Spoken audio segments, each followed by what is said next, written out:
बातचीत विफल हो जा रही है, कहीं ये मनोदशा को तोड़ने जैसा तो नहीं है? कहीं आप लोग अंदर से टूट तो नहीं रहे हैं? देखिए, हम तो कतई नहीं टूट रहे हैं और उम्मीद ये लोगों को कर देनी चाहिए कि हम और बढ़ेंगे जाए।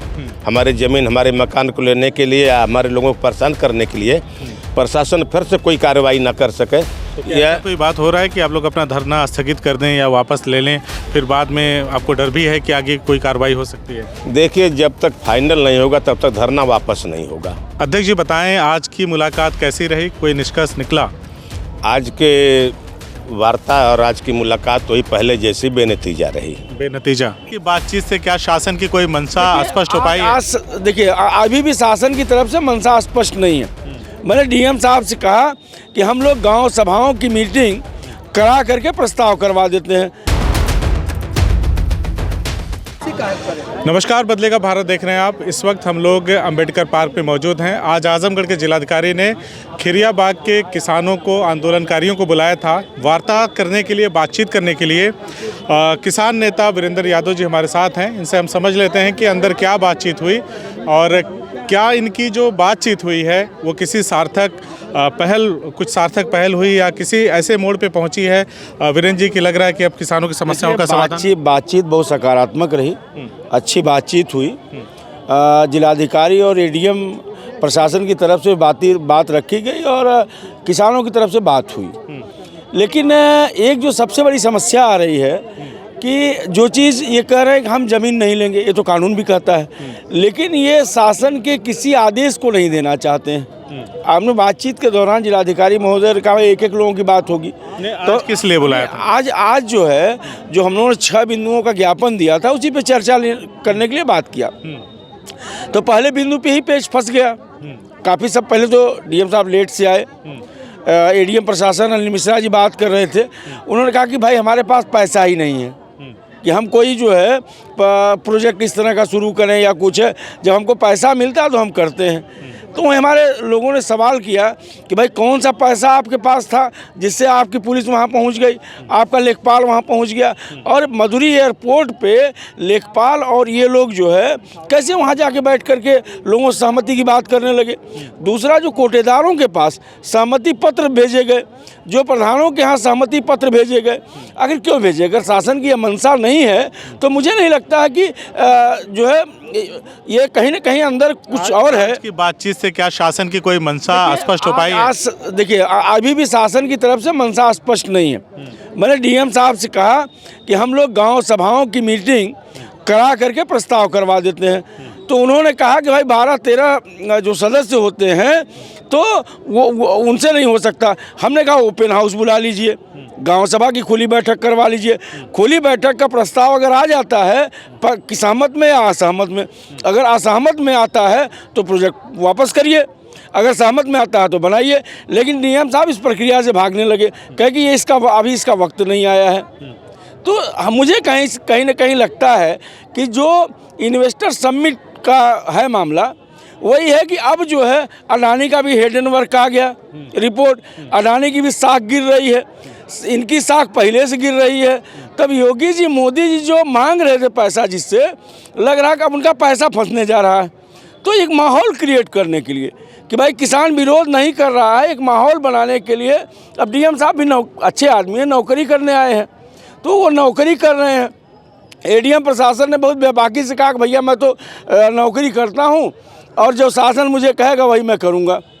तो सवाल ये है कि हिडन वर्क का जो आया अडानी वाला, उस पे नहीं जाते, इसी मुद्दे पे बात करते हैं। तो मतलब आज की पूरी बातचीत में क्या निचोड़ निकला कि आप लोगों की समस्याओं का कोई, जैसे आप लोग मांग कर रहे हैं, उसका कोई हल निकलता दिख रहा है? मुझे तो एक बिंदु के बाद हमारे पास दूसरा, तीसरा, चौथा, 5वां बिंदु था। डीएम साहब ने कहा पहले बिंदु पे जब तक बात स्पष्ट नहीं हो जाएगी तब तक जो है आगे वार्ता नहीं होगी। अच्छा। आज उन्होंने कहा ठीक है, आप लोग जो है बातचीत कर लीजिए, मैं जो मीटिंग में हुआ पूरा उसका क्या कहते हैं अपनी भाषा में, उसको मैं जारी कर दूंगा, आप लोग फिर से बातचीत करिए और बातचीत का क्रम जो है वो बना रहे। तो हम लोग भी बातचीत का क्रम जारी रखेंगे।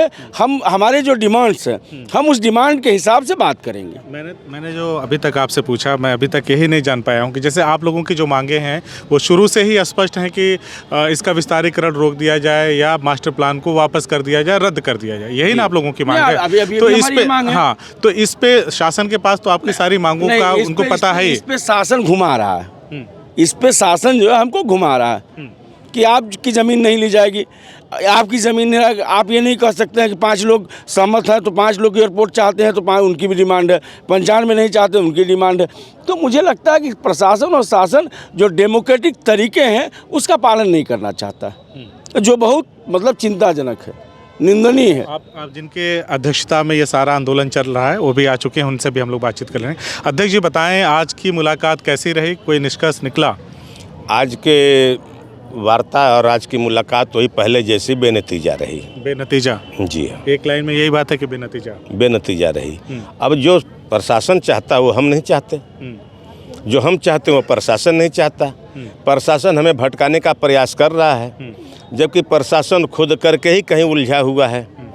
हम ये चाहते हैं कि अगर प्रशासन ये कह रहा है कि आप लोग अपना धरना वापस लीजिए, तो हम ये पुख्ता प्रमाण चाहते हैं कि हमारे साथ दोबारा फिर से कुछ ऐसा न किया जाए। हमारे ज़मीन, हमारे मकान को लेने के लिए या हमारे लोगों को परेशान करने के लिए प्रशासन फिर से कोई कार्रवाई ना कर सके। तो क्या कोई बात हो रहा है कि आप लोग अपना धरना स्थगित कर दें या वापस ले लें, फिर बाद में आपको डर भी है कि आगे कोई कार्रवाई हो सकती है? देखिए, जब तक फाइनल नहीं होगा तब तक धरना वापस नहीं होगा। और फाइनल आगे की क्या रणनीति है? आगे की रणनीति हमारा, हम अपने धरने को और गति देंगे। हम इस पे और भी कार्यक्रम और बड़े नेता हमारे आने वाले हैं। जैसे 10, 11, 12 को 3 दिन बम्बई में जो उनके अपने चल रहे हैं समझौते वाला काम पूंजीपतियों से, और हमारे जोगी बाबा हैं और कोई भी, तो उधर वो लोग करेंगे और इधर हम लोग करेंगे। हम किसानों को इकट्ठा करके हम यही बात बताएंगे किसानों को कि हमको बेचने की तैयारी सरकार कर रही है और हम लोग बिकने को तैयार नहीं हैं। तो इस पर हमारा एक विरोध होगा।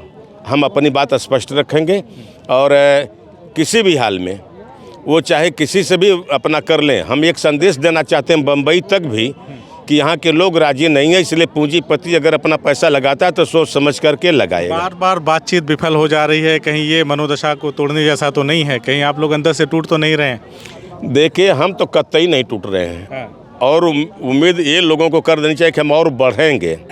हमारा आंदोलन और तीखा हो रहा है, हमारी संख्या और भी बढ़ रही है। लोगों के जितने देरी से भी याद अगर लोगों को पड़ रहा है, जो असलियत लोग जान रहे हैं, उस जो भी जान रहे हैं वो हमारे साथ जुड़ रहे हैं। तो हम ये कैसे कह दें कि हमारा आंदोलन कमज़ोर हो रहा है या टूट रहा है?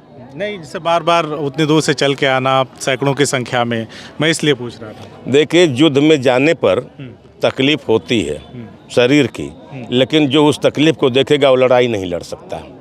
इसे लड़ाई लड़ने की लोगों ने पूरी मनसा अपनी संजो रखा है और पूरा फाड़ बांध रखा है कि हम इस युद्ध को जीत कर ही रहेंगे।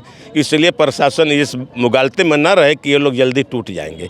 वैसे एक बात और बता दें आपसे, हमारे किसी कार्यकर्ता के या मेरे सामने खुद की बात है, कहीं से फ़ोन आता है, हाँ सर इन लोगों के अंदर टूटन हो गई है और कम हो रहे हैं ये, तो ये मनसा तो हम सरकार के बहुत पहले से जानते हैं, प्रशासन के बहुत पहले से जानते हैं। और मैं जहाँ तक समझता हूँ कि ये 16 मई को 51 साल हो जाएगा मुझको पॉलिटिक्स में, और मैंने बहुत उतार चढ़ाव देखे हैं। इन लोगों के बहुत जाल हमने तोड़े हैं और देखे हैं। यानी झुकेंगे नहीं, टूटेंगे। सवाल नहीं है कि हम झुकें और अपनी ज़मीन देंगे, इसके बदले तो हम कायरता की ज़िंदगी जीने से तो अच्छा है कि वीरता की लड़ाई लड़ते हुए मर जाएंगे। हम वही चीज़ पसंद करते हैं। हम अपनी ज़मीन और अपना मकान और अपने लोगों का बलिदान हम नहीं चाहते। इसलिए हम प्रशासन और शासन सबसे विनम्र निवेदन के साथ ये मांग करते हैं कि कृपया हमारी मंशा पर ध्यान दिया जाए कि हम क्या चाहते हैं। चलिए, हमसे बातचीत करने के लिए बहुत बहुत शुक्रिया। धन्यवाद।